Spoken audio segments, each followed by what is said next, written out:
দীর্ঘ ৭টা বছর ৭টি বছর আমি শুধু কেঁদেছি আর আল্লাহর কাছে চেয়েছি।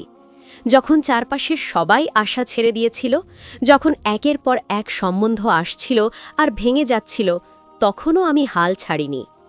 আজ আমি আপনাদের শোনাব আমার সেই ৭ বছরের দীর্ঘ অপেক্ষার গল্প এবং কিভাবে মাত্র ৩-৪ মাসের একটি আমল আমার পুরো জীবন বদলে দিল।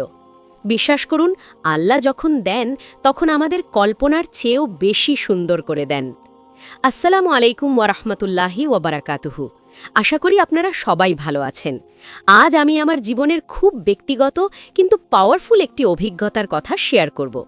যারা বিয়ের জন্য চেষ্টা করছেন কিন্তু হচ্ছে না, কিংবা যারা কোনো একটা জিনিসের জন্য অনেক দিন ধরে দোয়া করছেন কিন্তু কবুল হচ্ছে না, আজকের এই ভিডিওটি শুধুমাত্র তাদের জন্য। আমার বিয়ে হচ্ছিল না অনেক দিন ধরে। একজন উত্তম জীবনসঙ্গীর জন্য আমি দিন রাত দোয়া করতাম। দেখতে দেখতে ৭টি বছর কেটে গেল। এই দীর্ঘ সময়ে আমি অনেক চড়াই উতরাই দেখেছি। সমাজ, আত্মীয় স্বজনদের কত কথা শুনতে হয়েছে। একের পর এক কষ্টের সময় গিয়েছে, মন ভেঙে গিয়েছে বারবার।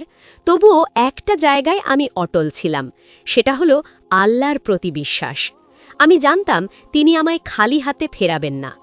ঠিক ১ বছর আগে আমি সিদ্ধান্ত নিলাম আমি তাহাজ্জুদ পড়া শুরু করব। রাতের নিস্তব্ধতায় আল্লাহর সাথে কথা বলা শুরু করলাম। এর কয়েক মাস পর আমি নিয়মিত ইস্তেগফার পড়া শুরু করি। বিয়ের নিয়তে আমি প্রতিদিন ৫০০ থেকে ২০০০ বার আস্তাগফিরুল্লাহ পড়তাম। সারা দিন কাজ করতে করতে, পথ চলতে চলতে শুধু একটা দোয়াই করতাম, হে আল্লাহ, তুমি আমার জন্য যা ভালো তাই দাও, আমার জন্য সঠিক মানুষকে বেছে দাও। তারপর যা হলো তা আমি আজীবন মনে রাখব।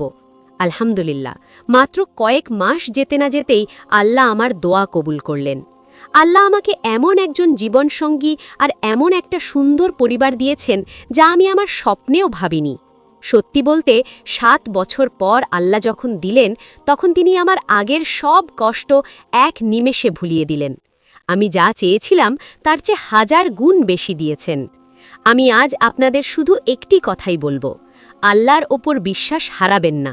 দোয়া কবুল হতে দেরি হওয়া মানে এই নয় যে আল্লাহ শুনছেন না, বরং তিনি অপেক্ষা করছেন আপনাকে সেরাটা দেবার জন্য। আপনি যদি কোনো সমস্যায় থাকেন, তবে আজ থেকেই তাহাজ্জুদ শুরু করুন, ইস্তেগফারের আমল বাড়িয়ে দিন।